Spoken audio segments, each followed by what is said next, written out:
Interestingly उनके Trump 1.0 पहले दौर में उनके एक डिप्टी नेशनल सिक्योरिटी एडवाइज़र थे मैट पॉटिंजर। वो एक छोटी सी कहानी सुनाते हैं जिसके ज़रिए जो ट्रंप साहब का जो माइंड है, उनकी जो सोच है, उसकी हमें झलक मिलती है। वो कहते हैं कि साहब ट्रंप साहब 1.0 में जब भी किसी हेड ऑफ गवर्नमेंट, किसी प्रधानमंत्री, किसी राष्ट्रपति से उनकी मुलाकात होती थी तो उनके वो जो बड़े बड़े ब्रीफ्स पेश किए जाते हैं कि साहब उनकी इकोनॉमी ऐसी है, ट्रेड ऐसा है, डिफेंस ऐसा है, उनमें से बस उनको हल्का सा पढ़ के वो 3 सवाल पूछते थे। वो कहते थे आप मेरे को ये बताइए कि जो टैरिफ्स है उसमें क्या स्थिति है, ट्रेड बैलेंस क्या है। दूसरा, जिस प्रधानमंत्री से मैं मिलने जा रहा हूँ उनका रक्षा खर्च कितना है। और तीसरा, उनके कार्ड्स क्या हैं और मेरे कार्ड्स क्या हैं। तो ये ट्रंप साहब की जो स्ट्रैटेजी है बड़ी क्लियर है, ट्रेड, डिफेंस और कार्ड्स। मतलब जैसे उन्होंने ज़ेलेंस्की साहब को व्हाइट हाउस में सुनाया that you don't have the cards. अगर आपके पास कोई शक्ति ही नहीं है तो मैं आपसे क्या बात करूं। अब ये ट्रंप साहब की वास्तविकता है। This is the reality of Trump which is revealed through these 3-pointed questions as revealed by Pottinger, and it gives a lovely insight into the Trump mind. Now, how do we interpret this? Transactional, commonsensical, or perhaps a bit of both? It may be wise to adjust to the core impulses of the Trump persona. मेरा ये मानना है कि जो Trump साहब की ये जो रणनीति है, इसको हमें विवेकपूर्ण इसका अध्ययन करना चाहिए, और जो बातें वो सही कह रहे हैं और जो हमारे राष्ट्रीय हित के बरखिलाफ नहीं हैं, उससे हमें सहमति बना लेनी चाहिए। ये अमेरिका के भी हित में है और हमारे हित में भी है। So in the face of these geopolitical and technological civils, the age of Trump and the age of artificial intelligence seem to have been unleashed concurrently on us. What are the opportunities and challenges for India? How must we brace up? Trump साहब की रणनीति के साथ भारत का रुख क्या हो, ये है मूल सवाल।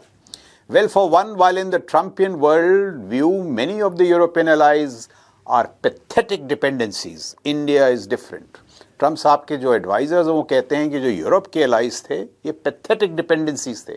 बस ये तो अपना कुछ रक्षा खर्च करते ही नहीं थे, बस हम ही पे निर्भर थे, और इसलिए वो बड़े परेशान थे उन एलाइज के साथ। जहाँ तक भारत का सवाल है, देखिए वो क्या कहते हैं। They say India is different. India is salient because it is regarded by many in the MAGA camp as a valuable autonomous partner. Trump परिवार का जो भारत का मूल्यांकन है वो अलग है, अनोखा है, विशिष्ट है। हमें इस बात को समझना चाहिए, क्योंकि मागा कायम का ये मानना है कि भारत एक स्वायत्त साथी है, ऑटोनमस पार्टनर, और इसलिए भारत की भूमिका बहुमूल्य है। भारत को इस परिस्थिति का विवेकपूर्ण, जैसे मैंने कहा, लाभ उठाना चाहिए। We need to artfully leverage our unique position. हमारी जो स्थिति है वो यूरोप से भी अलग है। ट्रंप साहब के या ट्रंप के जो फॉलोअर्स हैं वो हमको आदर की दृष्टिकोण से देखते हैं। Our new found strategic heft as also Prime Minister Modi's personal capital with President Trump. The two are endowed with equal doses of pragmatism and common sense. We must leverage these attributes smartly with wisdom, thought and poise. We will do well to realize that Trump is no outlandish maverick. Trump साहब जो हैं एक सरफिरे राजनीतिज्ञ नहीं है, जैसे मैंने समझाने की कोशिश की। His moves have been carefully thought through. गहरा चिंतन है वो उनकी रणनीति के पीछे। And he means business. Trump, therefore, must be taken seriously, though not literally. Also, much of what he is saying is not wrong. He may well have been the much-needed shock that the world was waiting for. The pressures exerted by Trump could also be useful in overcoming dogged internal resistance to reforms in numerous domains. Given the new Trumpian reality, the core challenge for Indian statecraft is to drive a grand bargain over the numerous issues at play in the Indo-American relationship.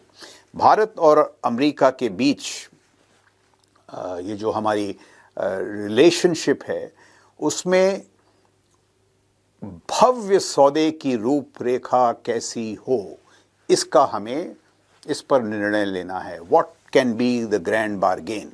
अब कुछ चीज़ें हम उनको दे सकते हैं, कुछ चीज़ें हम उनसे ले सकते हैं, लेकिन मेरा ये मानना है ये जो गिव एंड टेक है, टैरिफ्स में रैशनलाइजेशन किया जा सकता है, युक्तिकरण जिसे कहते हैं, रैशनलाइजेशन ऑफ टैरिफ्स। हमारे पास मार्केट एक्सेस है, भारत का जो विशाल बाजार है उसमें अमेरिकी कंपनियों को हम प्रवेश दे सकते हैं। Purchase of American defence platforms and energy, उनसे जो हम तेल खरीदने की एक पेशकश की गई है, उनसे हम डिफेंस प्लेटफॉर्म्स लेते हैं। बट ये सब जो गिव एंड टेक है, मेरा मानना है कि हम इसमें जो भव्य सौदा वो ये हो सकता है कि टैरिफ्स को हम रैशनलाइज करें, उनसे हम तेल लें। हम अमेरिका से क्या ले सकते हैं? सबसे महत्वपूर्ण चीज़ मेरे नज़रिए में है एक्सेस टू डीप टेक्नोलॉजीज़। जो गहरी प्रौद्योगिकियाँ हैं, जैसे AI, data leveraging, robotics, quantum, space, cyber, additive manufacturing, biotech इत्यादि, इन सब में अमेरिका की क्षमता जो है वो हमसे कई गुना ज़्यादा है। तो बाकी चीज़ों में थोड़ा गिव एंड टेक हो सकता है, लेकिन अगर हमको इस लेन देन में डीप टेक्नोलॉजीज मिली अमेरिका से तो हमको बड़ा फ़ायदा होगा। In the give and take paradigm, as I said, what we need most perhaps is American help in building the deep technologies of the future. We need neither American blood nor treasure, only deep technologies. And I think the edifice of this was laid in Prime Minister Modi's recent visit to United States, where we signed 3 major agreements on trust, which is an agreement for a transformative change in strategic technologies. Trust. Asia, which is actually a pathway to open up collaboration between Indian private sector and the American private sector in autonomous systems, drone इत्यादि में. And Indus, which is a pathway for innovation, अनुसंधान, innovation. इन सब पे agreement sign हुए थे जब Prime Minister Modi हाल ही में उन्होंने अमेरिका का दौरा किया। And this is the edifice on which we can build that grand bargain, जो वो भव्य सौदा है अमेरिका के साथ, कि उनको हम कई कंसेशंस दें, लेकिन उनसे डीप टेक्नोलॉजीज़ में हमें जितनी सहायता मिल सके हम उनसे लें। क्योंकि आने वाले दौर में ये जो डीप टेक्नोलॉजीज़ हैं, एआई, क्वांटम वगैरह, इनसे जो भारत की इकोनॉमिक प्रोडक्टिविटी है, जो हमारी आर्थिक स्थिति है और जो हमारी सैन्य शक्ति है, दोनों में कई गुना बढ़ोतरी हो सकती है। We need these technologies desperately to boost both our economic productivity as also our national security. Concurrently, we need to pursue a skillful détente with China by creating fail-proof deterrence along the LAC. In technologies के ज़रिए जो हमारी LAC के साथ जो हमारा security posture, जो हमारी सैन्य शक्ति है, उसको हम और प्रबल बना सकते हैं।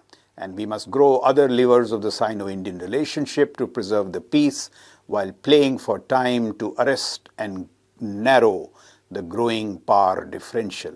दो हमारे और चीन के बीच जो शक्ति असंतुलन है, वो जो बढ़ता जा रहा है, उसमें कमी लाने की कमी लाने की आवश्यकता है। और कमी हम कैसे ला सकते हैं? डीप टेक्नोलॉजी से। और तो भारत और चीन के बीच जो बढ़ता शक्ति संतुलन है, उसको कम करने के लिए ये जो डीप टेक्नोलॉजी जिसकी मैंने बात कही, उसकी आवश्यकता है और वो हमको अमेरिकियों से मिल सकती है। एक last point, we may like to visit instruments like Quad, reevaluate their utility not only as mechanisms of public good but also as instruments of sophisticated deterrence signaling. Quad जैसे जो तंत्र हैं, उनको निवारण के दृष्टिकोण से शक्तिशाली बनाया जाए। अभी तक वो उनको हम आर्थिक दृष्टिकोण से देख रहे थे, वैक्सीन, सप्लाई चेन्स, बट निवारण के दृष्टिकोण से भी उनको हम शक्तिशाली बना सकते हैं। They may also be an opportunity and a case to plug formally into American capacities in intelligence and space, especially if the Five Eyes initiative develops and fragments. The aforestated must not be construed as a blind endorsement of the Trumpian worldview. मैं ये नहीं कह रहा हूँ कि जो भी Trump साहब की रणनीति है वो बिल्कुल परफेक्ट है, उसमें कोई कमी नहीं है. But the very transactional, realistic frame that wraps the Trump forays in foreign policy puts a high premium on the need for quick successes. If the deals are not made fast, if Trump does not have a good deal to show for his ambitious claims and disruptive endeavors with speed, the pushback may come fast and furious with debilitating consequences for MAGA. The same transactional attitude of the Trump camp, however, enhances the probability of striking favorable Indo-American deals greatly. While being conscious of the former, we must be laser focused on the latter and hope for the best.